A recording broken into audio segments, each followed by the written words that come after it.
કેમ છો વિદ્યાર્થી મિત્રો? બધા મજામાં ને? અરે વાહ, આજે તો બધા મજામાં લાગો છો. ખૂબ સરસ. મિત્રો, આ અંકમાં તમારા સૌનું હાર્દિક સ્વાગત છે. આપણે બીરબલની યુક્તિ એકમ વિશે શીખવાની શરૂઆત કરી હતી. મિત્રો, શબ્દોના વાક્ય પ્રયોગ જાણીએ એ પહેલા એકવાર આપણે ફરીથી આ પાઠનું એનિમેશન જોઈએ, એટલે આ શબ્દોના વાક્ય પ્રયોગ સમજવામાં આપણને સરળતા રહેશે. એક દિવસ બાદશાહે સવારમાં ઉઠી મહેલના ઝરૂખાની નીચે નજર કરીને જોયું તો એક નોકર ઝાડુથી ચોગાન વાળી રહ્યો છે. બાદશાહને જોઈ એણે ઝાડુ ઊંચું કરી પોતાનું મોં ઢાંકી દીધું. પણ બાદશાહના મનમાં થયું કે સવારના પહોરમાં આ માણસનું મોં જોયું તેથી મારો દહાડો બગડવાનો. વહેમનું ઓસડ નથી. દાંતણ પાણી કરી બાદશાહ શિરામણમાં કોળિયો હાથમાં લે છે. ત્યાં તો સેનાપતિઓએ આવીને સમાચાર આપ્યા. બાદશાહ સલામત. આપણા રાજ્ય ઉપર બુંદેલખંડનો રાજા લશ્કર લઈને ચડી આવ્યો છે. કોળિયો કોળિયાને ઠેકાણે રહ્યો. બાદશાહ હાથ ધોઈને ઊભા થઈ ગયા અને બોલ્યા, સેના તૈયાર કરો. હું જાતે જ લડાઈમાં તમારી સાથે આવું છું. આજે સવારમાં જ એક કાળમુખાનું મોઢું જોયું છે, એટલે મારો દહાડો બગડવાનો. બાદશાહ જાતે જ લશ્કર લઈને રણ મેદાન તરફ આવે છે. એવા સમાચાર મળતા જ બુંદેલખંડનો રાજા અડધે રસ્તેથી પાછો ફરી ગયો. બાદશાહ પાછા ફર્યા અને ફરી જમવા બેઠા. એમને ભૂખ તો કકડીને લાગી હતી, પણ એ પાટલા પર બેઠા ન બેઠા ત્યાં તો બેગમે હાંફળા ફાંફળા આવીને કહ્યું, મારા ભાઈને સાપ કરડ્યો છે. એને સાપ ઉતારનારને ઘેર લઈ જવાનો છે. ચાલો જલ્દી જઈએ. પાટલા ઉપરથી બાદશાહ ઊભા થઈ ગયા. જઈને જુએ છે તો સાળો મરી ગયો છે. એની મૈયતને કબ્રસ્તાનમાં દાટવા લઈ ગયા. એ બધું પતાવતા સાંજ પડી. વળી પાછા ઘેર આવી બાદશાહ વાળું કરવા બેઠા. પણ જેવો કોળિયો ભરવા જાય છે તેવામાં જ એક ગરોળી ટપ કરતી એના થાળમાં પડી. બાદશાહ બરાડી ઉઠ્યા. કેવો કમનસીબ દિવસ છે. આ થાળ ઉપાડી લો અને ઝટ બીજો થાળ લાવો. થાળ આવ્યો અને રાજા ઊંચે શ્વાસે જમ્યા. જમતા જમતા એ લાલ પીળા થઈ ગયા. એના મનમાં પેલો વહેમ રમ્યા કરતો હતો. એમણે હુકમ કર્યો, જાઓ, પકડી લાવો પેલા અપશુકન્યાળને. આજ સવારમાં એનું મોઢું જોયું છે ત્યારથી આ કમનસીબી ઊભી થઈ છે. એને કેદમાં પૂરી દો અને સવારે એને ફાંસીએ ચડાવી દેજો. સિપાહીઓએ પેલા બિચારા નોકરને પકડ્યો. રસ્તામાં એની પાછળ એની પત્ની, છોકરા અને સગા વહાલા તથા નાતીલા રો કકળ કરતા ચાલતા હતા. વચમાં બિરબલનું ઘર આવ્યું. રો કકળનો અવાજ સાંભળી બિરબલ બહાર આવ્યો અને એમણે પૂછપરછ કરીને બધી હકીકત જાણી લીધી. એણે પેલા કમનસીબ માણસને બાજુએ બોલાવી કાનમાં ધીમેકથી કંઈક કહ્યું. બિરબલની વાત સમજી લઈને ઝાડુવાળો સિપાહીઓ સાથે આગળ ચાલ્યો. બીજી સવારે એને ફાંસી દેવા માટે માચડા પર ચડાવવામાં આવ્યો. તે વેળાએ એને એની છેલ્લી ઈચ્છા શી છે તે પૂછવામાં આવ્યું. એ બોલ્યો, મારી છેલ્લી ઈચ્છા બાદશાહ સલામતના દર્શન કરવાની છે. એની છેલ્લી ઈચ્છા પૂરી કરવા એને બાદશાહ પાસે લઈ જવામાં આવ્યો. બિરબલ તે સમયે બાદશાહની પાસે જ ઊભા હતા. બાદશાહે કહ્યું, અલિયા, તારું અપશુકન્યાળ મોં મેં ગઈકાલે સવારે જોયું એટલે મારો આખો દિવસ બગડ્યો. મારે આખો દહાડો ભૂખ્યા રહેવું પડ્યું, એટલે જ તને ફાંસીની સજા કરી છે. નોકરે કહ્યું, આપે કરેલી સજા માટે તો મારે કશું જ કહેવાનું નથી, પણ ગઈકાલે સવારે જેમ આપે મારું મોઢું જોયું હતું તેમ મેં આપનું મોઢું જોયું હતું. તેથી મારે તો કેદખાને પડવાનું થયું અને આજે ફાંસીએ ચડવાનું થયું.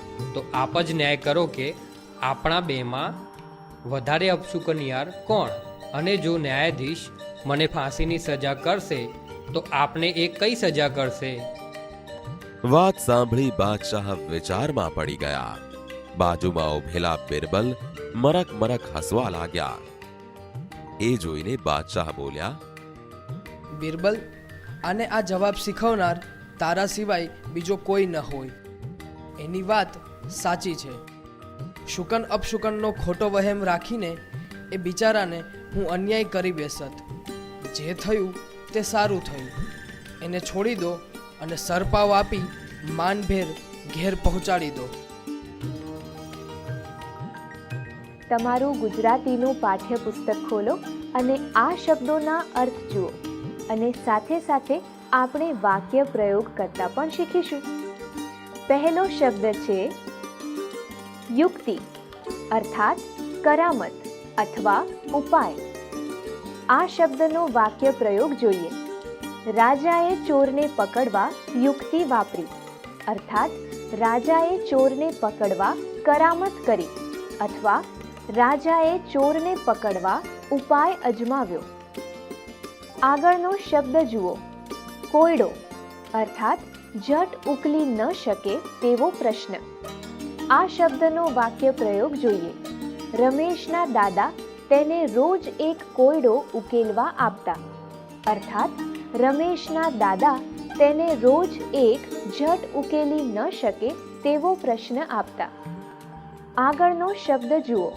ચતુરાઈ અર્થાત ચાલાકી અથવા હોશિયારી.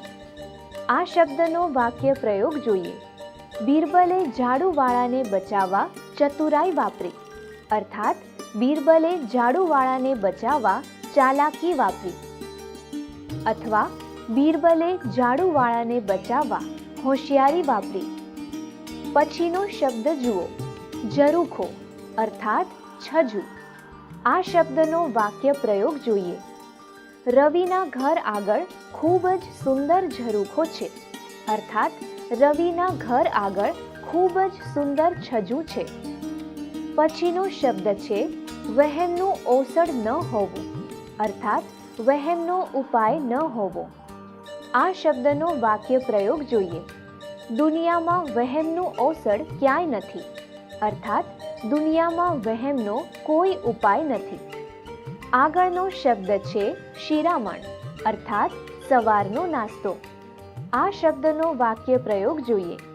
રમેશભાઈ શિરામણ કરી ખેતરે ચાલ્યા અર્થાત રમેશભાઈ સવારનો નાસ્તો કરી ખેતરે ચાલ્યા. આગળનો શબ્દ જુઓ.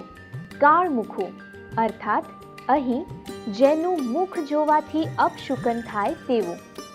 આ શબ્દનો વાક્ય પ્રયોગ જોઈએ.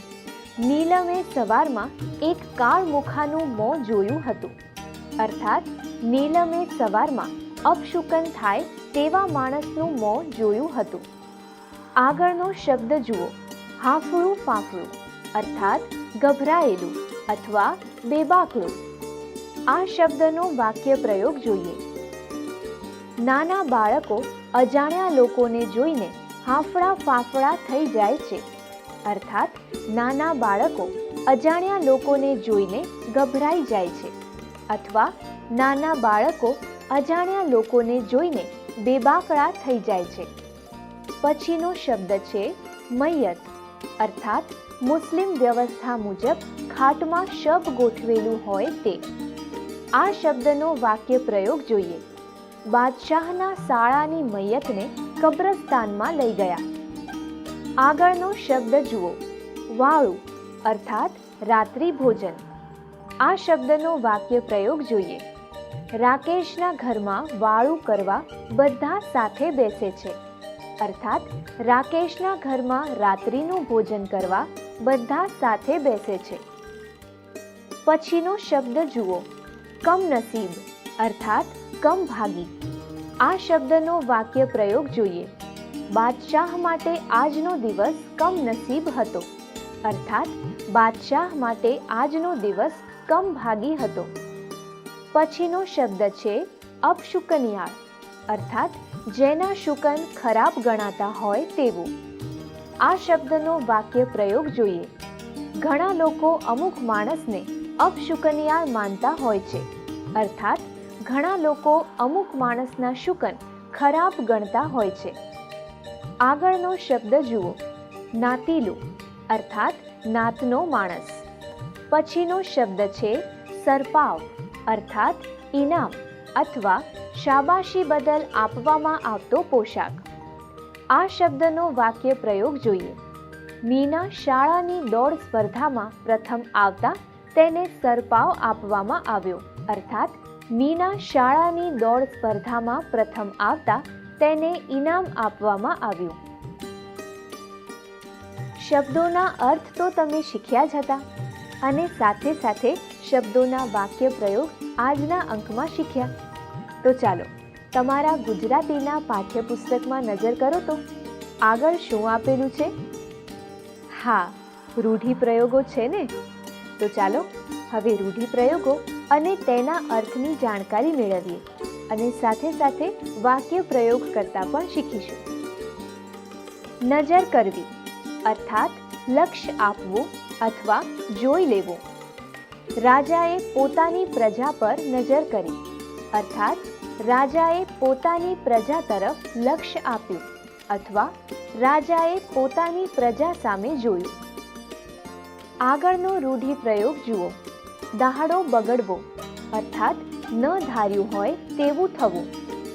અરવિંદભાઈને આજે બસ ન મળતા તેમનો આખો દાહડો બગડ્યો, અર્થાત અરવિંદભાઈને આજે બસ ન મળતા તેમણે નહોતું ધાર્યું તેવું થયું. પછીનો રૂઢિપ્રયોગ જુઓ. બરાડી ઉઠવું અર્થાત મોટેથી બૂમ પાડવી. બાદશાહને જમવાનું ન મળતા તે બરાડી ઉઠ્યા, અર્થાત બાદશાહને જમવાનું ન મળતા તેમણે મોટેથી બૂમ પાડી. આગળનો રૂઢિપ્રયોગ જુઓ. ઊંચે શ્વાસે અર્થાત ઉતાવળે. આજે પરીક્ષા હોવાથી રાકેશ ઊંચે શ્વાસે જમ્યો, અર્થાત આજે પરીક્ષા હોવાથી રાકેશ ઉતાવળે જમ્યો. આગળનો રૂઢિપ્રયોગ જુઓ. લાલ પીળા થઈ જવું અર્થાત ખૂબ ગુસ્સે થવું. બાદશાહના થાળમાં ગરોળી પડતા તે લાલ પીળા થઈ ગયા, અર્થાત બાદશાહના થાળમાં ગરોળી પડતા તે ખૂબ ગુસ્સે થઈ ગયા. આગળનો રૂઢિપ્રયોગ જુઓ.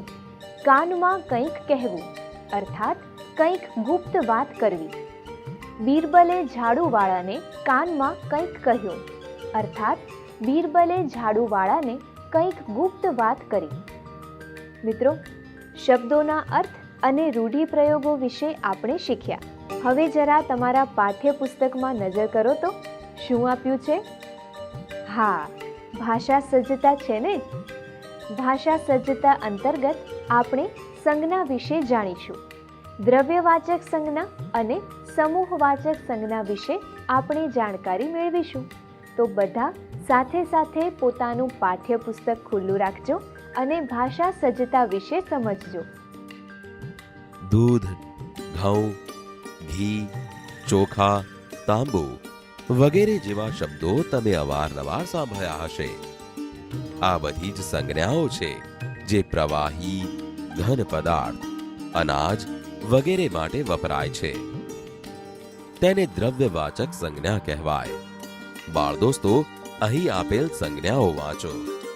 ટોળું, સભા, સરઘસ, સૈન્ય, ઝુમખું. આ બધી જ સંજ્ઞાઓ એક સમૂહ માટે વપરાય છે, તેથી તેને સમૂહવાચક સંજ્ઞા કહેવાય. એ સંજ્ઞા જે સમૂહ દર્શાવે છે તેમાંથી કોઈ એક વ્યક્તિ કે પદાર્થને એ શબ્દ લાગુ પડતો નથી, પરંતુ સમગ્ર સમૂહ માટે જ વપરાય છે. બાળ દોસ્તો, તમારે રમત રમવી છે ને? તો ચાલો વર્કશીટ અને પેન્સિલ પેન લઈને જલ્દીથી વર્તુળમાં બેસો. હવે તમારે દરેક જણે એક એક વસ્તુ, સમૂહ, જાતિ કે વ્યક્તિના નામ બોલવાના છે. જે જે શબ્દો, સંજ્ઞાઓ બોલાય તે વર્કશીટમાં નોંધો.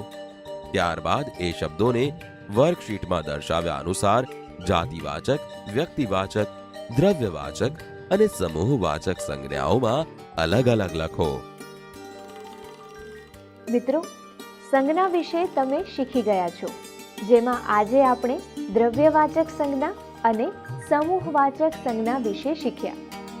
દ્રવ્યવાચક સંજ્ઞા દૂધ, ઘઉં, ઘી, ચોખા, તાંબુ આ બધી સંજ્ઞાઓ પ્રવાહી, ખનિજ, અનાજ વગેરે દ્રવ્યો માટે વપરાય છે. આથી તે દ્રવ્યવાચક સંજ્ઞા કહેવાય. સમૂહવાચક સંજ્ઞા ટોળું, સભા, સરઘસ, સૈન્ય, ઝુમખું આ બધી સંજ્ઞાઓ કોઈ એક સમૂહ માટે વપરાય છે. તેથી તે સમૂહવાચક સંજ્ઞા કહેવાય છે. એક સંજ્ઞા જે સમૂહ દર્શાવે છે તેમાંથી કોઈ એક વ્યક્તિ કે પદાર્થને આ શબ્દ લાગુ પડતો નથી, પરંતુ સમગ્ર સમૂહ માટે વપરાય છે. આજના અંકમાં હવે અહીં અટકીએ. ત્યાર પછી એકમને અંતે આપેલ અભ્યાસ અને સ્વાધ્યાયના પ્રશ્નો તમારે ગૃહ કાર્યમાં જાતે લખવાના છે અને છેલ્લે આપેલ પ્રવૃત્તિ પણ તમારે તમારા વર્ગના મિત્રો સાથે મળીને કરવાની છે. તો ચાલો આપણે એક નજર અભ્યાસ, સ્વાધ્યાય અને પ્રવૃત્તિના પ્રશ્નો પર પણ નાખીએ. અભ્યાસ. પ્રશ્ન 1. નીચેના પ્રશ્નોના ઉત્તર માટે આપેલા વિકલ્પોમાંથી સાચો ઉત્તર શોધીને તેનો ક્રમ અક્ષર પ્રશ્ન સામેના ખાનામાં લખો. 1. વહેલી સવારે બાદશાહે ઝરૂખાની નીચે શું જોયું? ક. નોકર ચોગાનમાં ઊભો હતો. ખ. નોકર ચોગાનમાંથી ઝાડુ લેતો હતો. ગ. નોકર ઝાડુથી ચોગાન વાળતો હતો. ઘ. નોકર ઝાડુ ઊંચું કરી બાદશાહ સામે જોતો હતો. 2. રાજ્ય પર કયા રાજાએ ચડાઈ કરી? ક. બુંદેલખંડના. ખ. ઝારખંડના. ગ. ઉત્તરખંડના. ઘ. પુષ્પખંડના. 3. નોકરને જવાબ શીખવનાર કોણ હતું? ક. અકબર. ખ. બીરબલ. ગ. બેગમ. ઘ. ફાંસીગર. પ્રશ્ન 2. નીચેના પ્રશ્નોના ઉત્તર એક એક વાક્યમાં આપો. 1. બુંદેલખંડનો રાજા પરત કેમ ફર્યો? 2. શિરામણ સમયે સેનાપતિએ શા સમાચાર આપ્યા? 3. બેગમે બાદશાહને શા સમાચાર આપ્યા? સ્વાધ્યાય. પ્રશ્ન 1. નીચેના પ્રશ્નોના ઉત્તર લખો. 1. બાદશાહને પોતાનો દાહડો બગડશે એવું કેમ લાગ્યું? 2. સાંજે જમતી વખતે રાજા કેમ ગુસ્સે થયા? 3. રાજાના દર્શન કરતી વખતે ઝાડુવાળાએ શું કહ્યું? 4. અંતે રાજાએ પોતાનો ખોટો વહેમ શું કહીને દૂર કર્યો? પ્રશ્ન 2. તમે જીવનમાં અનુભવેલા કે જોયેલા ચાતુર્ય પ્રસંગ વિશે 8-10 વાક્યો લખો. પ્રશ્ન 3.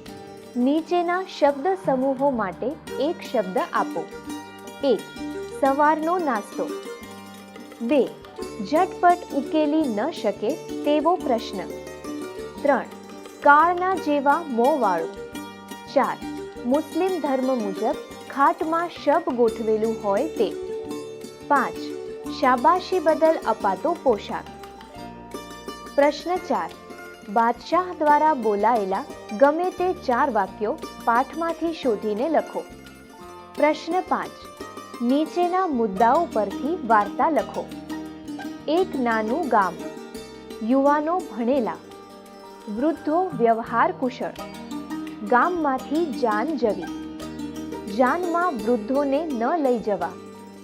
જાનમાં માત્ર યુવાનો જ. કન્યા પક્ષની શરત. જવાબ આપો તો જ કન્યા પધરાવીએ. ગામનું તળાવ ઘીથી ભરી આપો. યુવાનોની ચિંતા. સંતાઈને આવેલા વૃદ્ધનો જવાબ. પહેલા તળાવ ખાલી તો કરી આપો. કન્યા પક્ષનું કહેવું. જાનમાં એક વૃદ્ધ જરૂર આવ્યા હશે. પ્રશ્ન 6. નીચેના ફકરામાંથી યોગ્ય વિરામ ચિહ્નો મૂકો. થાળ આવ્યો અને રાજા ઊંચે શ્વાસે જમ્યા. જમતા જમતા એ લાલ પીળા થઈ ગયા. એના મનમાં પેલો વહેમ રમ્યા કરતો હતો. એમણે હુકમ કર્યો, જાઓ પકડી લાવો પેલા અપશુકનિયાળને. આજ સવારમાં એનું મોઢું જોયું છે ત્યારથી આ કમનસીબી ઊભી થઈ છે. એને કેદમાં પૂરી દો અને સવારે એને ફાંસીએ ચડાવી દેજો. પ્રવૃત્તિ. અકબર બિરબલની અન્ય બીજી વાર્તાઓ મેળવી વર્ગમાં કે પ્રાર્થના સભામાં રજૂ કરો. તમારા માતા પિતા કે વડીલો પાસેથી ચતુરાઈભરી કથાઓ સાંભળો. બાળમિત્રો, આવતા અંકમાં આપણે એકમ 9 પાદર વિશે શીખીશું. ગામના પાદરનું વર્ણન કરતો આ સુંદર એકમ છે, જેમાં પાદર વિશે ખૂબ અવનવી વાતો જાણીશું અને સમજીશું. તો તમે ઘરેથી એકવાર આ પાઠ વિશે વાંચીને જરૂરથી આવજો. અને જો તમારા ગામમાં પાદર હોય તો એકવાર પાદરની મુલાકાત અવશ્ય લેજો અને એનું અવલોકન પણ કરજો. એટલે આ એકમ શીખવાની તમને ખૂબ મજા આવશે. તો આપણે મળીશું આવતા અંકમાં. ત્યાં સુધી મજા કરો, આનંદ કરો.